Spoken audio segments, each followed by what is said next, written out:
अस्सलाम वालेकुम वरहमतुल्लाहि वबरकातुहू। क्या हाल है आपके? मैं उम्मीद करती हूँ आप सब सेहत और ईमान की बेहतरीन हालत में होंगे। जी, आज हम यूनिट नंबर 2 के सबक नंबर 1 पर हैं। ठीक है, अच्छा जी। पहले भी बताया गया था आपको कि जो नया हमारे पास रेड कलर में आता है वो हम नया लफ्ज़ सीखते हैं। ठीक है, आज हम सीखेंगे इन्ना। अच्छा, जिसका मतलब है बेशक या यकीनन। सही है, मिसालें पहले देख लेते हैं। अल इंसानु, इन्नल इंसाना, बेशक इंसान। अशिर्क, शिर्क, इन्न शिरका, बेशक शिर्क। अलमौता, मौत, इन्नल मौता, बेशक मौत। अच्छा, ये मिसालों से वाज़ेह है कि इन्ना का अरबी ज़बान में मानी बेशक या यकीनन है। इन्ना ताकीद के लिए इस्तेमाल होता है और हमेशा जुमले के शुरू में होता है। इन्ना और इसके बाद लफ्ज़ मिलकर एक किताब बनाते हैं, लिहाजा इनका तर्जुमा इकट्ठा किया जाता है। ठीक है, छोटा सा सेंटेंस बन जाता है। ठीक है, इन्ना से अगले लफ्ज़ पर मुफरद यानी ज़बर होती है और ये जो है हम लफ्ज़ पढ़ लेते हैं अब। इन्नल्लाह, बेशक अल्लाह, इन्ना स्वलाता, बेशक नमाज, बेशक शैतान, बेशक ज़मीन, बेशक क़यामत, बेशक अहद, बेशक समूद, बेशक इंसाफ, बेशक हिदायत, बेशक इंसान, बेशक जो है आक़िबत यानी अंजाम, लखीज़ी, बेशक रसवाई, बेशक ये, बेशक याजूज, बेशक शिर्क, बेशक मौत, बेशक कौम, बेशक फ़ज़ल, बेशक कान, बेशक ज़ालिका वो, बेशक फ़िरौन, बेशक बातिल, बेशक इज़्ज़त, बेशक हुक्म, काम, अमर, बेशक जहन्नुम, बेशक गुमान, बेशक इब्राहीम, बेशक क़ारून। ये हो गया। अच्छा, अगर देखें इन्ना के बाद 2 या 3 लफ्ज़ वाव के ज़रिए मिले हों तो इनका मफ़हूम भी इकट्ठा करेंगे। कैसे? इन्ना इब्राहीमा, बेशक इब्राहीम, व इस्माईल और इस्माईल, बेशक कान और आँख, बेशक फ़िरौन और हामान, बेशक इब्राहीम और इस्माईल और इसहाक़ और याकूब। ऐसे भी कर सकते हैं, या बेशक इब्राहीम और इस्माईल, इसहाक़ और याकूब। पहले भी जिस तरह बताया था, बेशक सफ़ा और मरवा, बेशक याजूज और माजूज।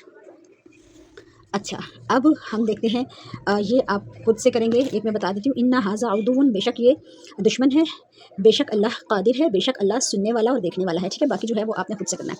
अच्छा, अब इसमें अगर इन्ना के शुरू में फ़ा आ गया तो क्या बनेगा? फ़ा इन्ना, तो इसका मतलब है तो बेशक। जब फ़ा नहीं लगेगा, खाली इन्ना लगेगा, तो उसका मतलब होगा बेशक या यकीनन। अगर जब फ़ा लग जाएगा तो फिर हमारा मतलब बन जाएगा तो बेशक, तो बेशक। ठीक है, तो बेशक अल्लाह अलीम है, जानने वाला है, तो बेशक अल्लाह सुनने वाला और जानने वाला है, तो बेशक अल्लाह शाकिर और अलीम है। बेशक अल्लाह गनी और हमीद है, बेशक अल्लाह, बेशक इंसान जो है वो नाशुक्रा है। बेशक अल्लाह गनी है, बेशक अल्लाह गफ़ूर और रहीम है, बेशक अल्लाह अज़ीज़ और हकीम है। ठीक है, अब इससे अगला जो हमने टॉपिक पढ़ना है वो ये है कि लामज़िर ली। ठीक है, ये इस्तेमाल होता है के लिए। अल इस्लाम, इस्लाम, लिल इस्लामी, इस्लाम के लिए। ठीक हो गया। अल इंसानु, इंसान, लिल इंसानी, इंसान के लिए। अज़्ज़कातु, ज़कात, लिज़ ज़काती, ज़कात के लिए। अच्छा जी, अब आपको मैंने पहले भी कहा है कि जो डेफिनेशन आती जा रही है, जिनके पास तो बुक से हाईलाइट कर लें, नहीं है तो उनको लिखते जाएं। ठीक है, अब लामज़ ली का मतलब जो है वो के लिए है और इसके बाद आने वाले लफ्ज़ के नीचे अमूमन ज़ेर होती है। ली और इससे अगला लफ्ज़ मिलकर एक किताब बनाते हैं, लिहाजा ली और इसके बाद वाले लफ्ज़ का तर्जुमा इकट्ठा किया जाता है। अगर ये जुमले के इख्तिताम पर है तो इसमें है का इजाफ़ा हो जाता है और ये कुरान करीम में बार बार आता है। ठीक है, अगर जुमले के इख्तिताम पे ली आएगा तो क्या होगा? है के साथ इस्तेमाल होगा। ठीक है, लिल्लाही, अल्लाह के लिए, लिल आखिरती, आखिरत के लिए, तकवा के लिए, ज़कात के लिए, लड़ाई के लिए, अच्छाई के लिए, चाँद के लिए, झूठ के लिए, मर्द के लिए। ठीक है, इसी तरीके से आपने जो है वो ये सारी एक्सरसाइज जो है वो रीड कर लें।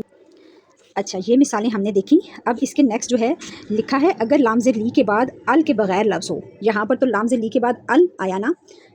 ठीक है, तो यहाँ पर क्या हुआ? अब अल कैसे आया? क्योंकि लाम को लाम से मिला दिया तो फिर अलिफ का तो वो नहीं ना बनता। वैसे तो लफ्ज़ तक़वा है ना, ज़कात है तो लाम है तो इससे पहले यानी अल ज़कातु होगा तो लिज़ ज़काती। ठीक है, इस तरह से। अच्छा, अगर लामज़िर ली के बाद अलिफ लाम के बगैर कोई लफ्ज़ हो तो किसी या एक के मफ़हूम का इजाफ़ा हो जाता है। ठीक है, जैसे मिसाल से समझ लेते हैं। ली रसूली, एक या किसी रसूल के लिए। ली शैई, एक या किसी चीज़ के लिए। ली हदीसी, एक या किसी हदीस के लिए या बात के लिए। ली इसमी, एक या किसी गुनाह के लिए। ठीक है, समझ में आ रही है ना बात? लामज़िर ली अगर अल के बगैर हो तो ये किसी या एक के मफ़हूम में आता है। ठीक है, यानी कि उम्मीद है कि आप समझ पा रहे होंगे। ली नबी, किसी या एक नबी के लिए, किसी या एक कौम के लिए, किसी या एक दिन के लिए, किसी या एक शहर के लिए।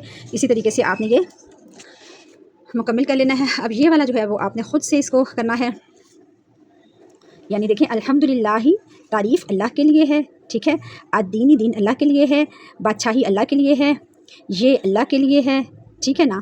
تو یہ آپ نے باقی جو ہے اسی طریقے سے یہ بھی بتا دیتی ہوں، یہ بیان للناسی لوگوں کے لیے ہے. سمجھ میں آ رہی ہے نا؟